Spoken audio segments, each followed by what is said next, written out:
Hey kid, do you want to learn about Gregory?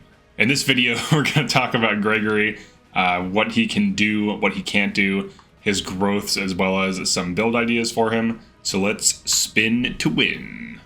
Gregory has very high magic stat as well as magic growth. He has pretty average growths in some areas, but low growths in others. He also notably has very low dex and speed, as well as very low base dex and base speed. So when you are using him, you might find that he misses, and he also is going to be hard to get into doubling territory. His starting build on Sage is 8, which is above average for most units on Sage. His build growth is only 5% though.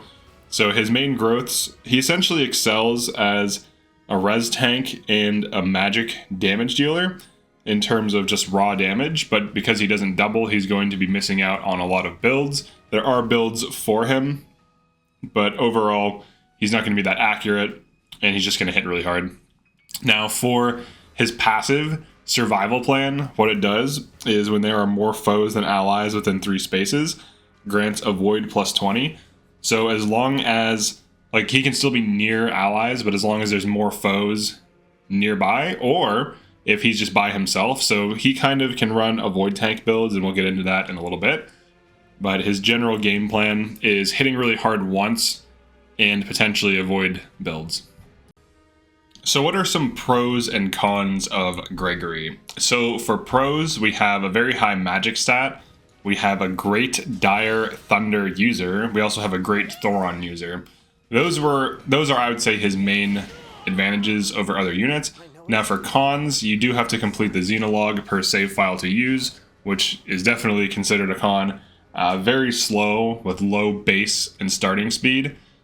So his base speed is very low, and he has low speed growth, so he's going to be difficult to get his speed high. So if you want him to double, he's probably only going to double certain armors even with speed fixing, so that's kind of a problem. He also has low dex, so he does have potentially bad accuracy as you enter the late game. Now for the mid game, his accuracy is fine, but for late game, enemies start getting higher avoid rates that can start to hurt his hit rates, so he'll need something that's more guaranteed. So you could use engravings to fix this, but he's going to have low speed and low accuracy. But he does have high magic stat. He's very much like Citrine. He's a lot like Citrine with a little bit higher magic stat because he has a higher internal level. The level of investment for Gregory, I would say, is high if you don't plan on doing the Xenologue, because you have to completely beat a side quest to unlock him per save file. If you have a master save file where the Xenologue is already completed, the level of investment is quite low. He just wants a few passives. In this particular run, I haven't unlocked his passives yet because I want him to be on momentum, and you get that after chapter 17. So he will need to wait, or if you unlock him early enough, you can get it early, because that's an option for him as well. What are Gregory's best classes? Honestly, you can just leave him on Sage if you're just going for single hit big damage. If you want to try to speed fix him to get him into doubling range, I would say Mage Knight is the other option. He does have really high magic growth in general, so he could potentially be on something like Griffin if you want to go for some kind of like Levin Sword build. Now Griffin will improve his speed, so Griffin scales a few things that he's kind of missing.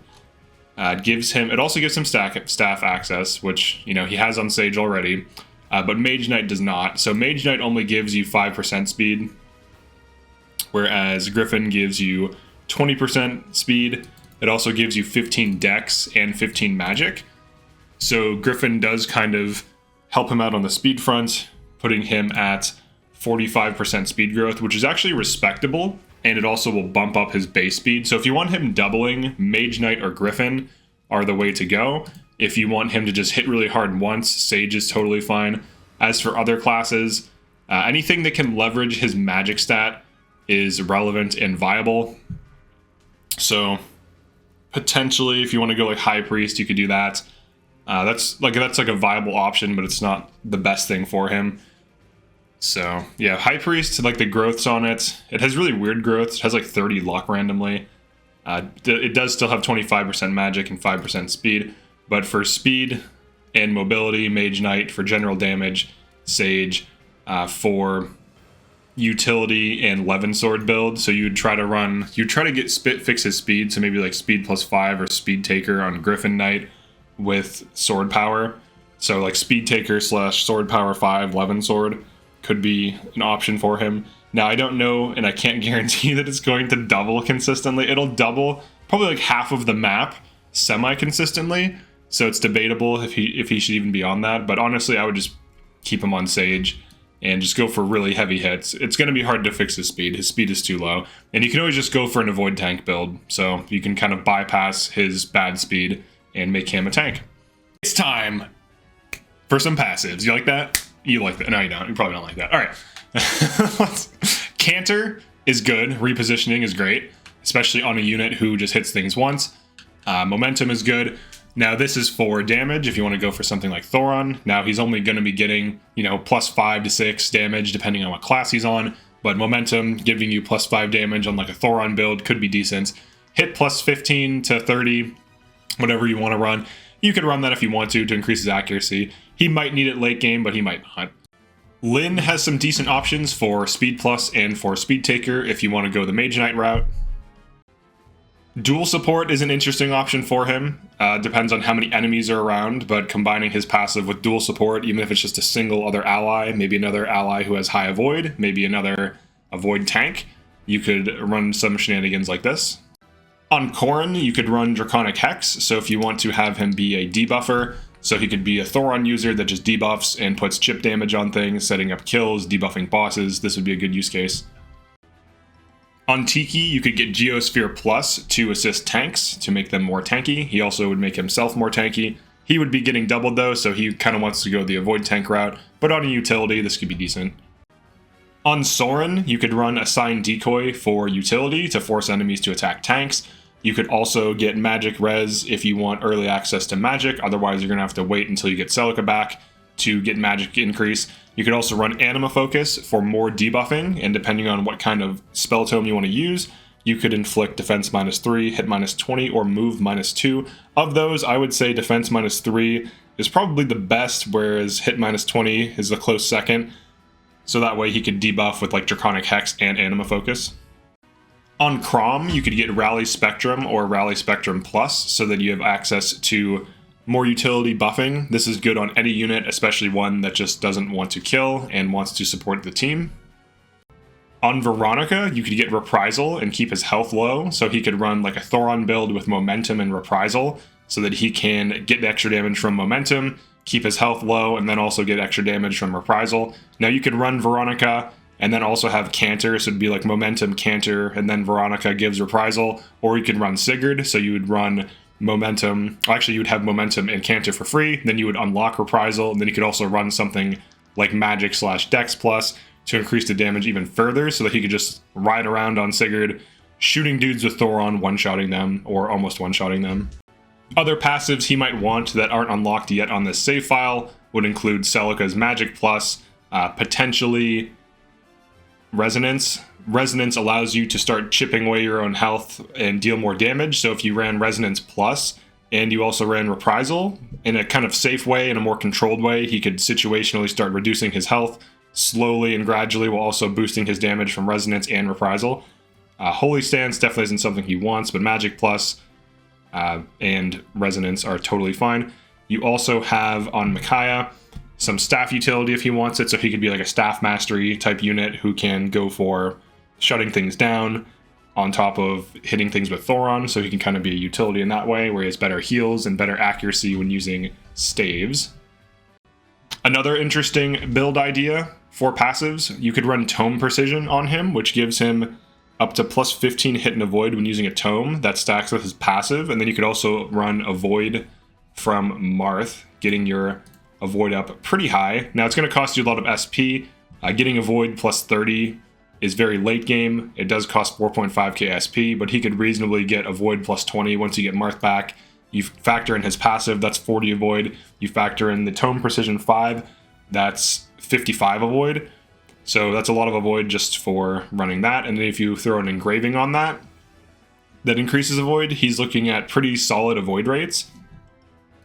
Let's talk about equipment for Gregory. I would say he wants either Thoron or Bolganone, potentially Excalibur. Depending on what build you have him on, he can do like 11 sword build. It's probably not going to double though. So like 11 sword build would probably be 11 sword, sword power 5, and speed taker. For a Thoron build, you could run him on Sage, have him have staff utility. You could run Thoron with Ike engraving, get the Thoron up as high as you can, so +3 to 5 ideally. And you could also run Momentum. In this case, I have a Thoron Momentum Canter Reprisal build. Now, once he gets Reprisal Plus, he's going to be dealing 50% extra damage for lost HP. And essentially, with this build, he can kind of skirt the edge of danger, get in, hit something with Thoron outside of enemy range, and then canter out, and then the rest of my team kind of body blocks or cleans up damage. So he'll either almost kill or he'll kill with this, and with the Reprisal triggered, he will have massive damage and will just be one-shotting things. Or other emblems that are not on this save file, Celica would be good for Warp Ragnarok. The damage increase is nice, Resonance is nice, Celica increases magic. Micaiah would be good. It would be good on something like Mage Knight, so that way he gains access to staves.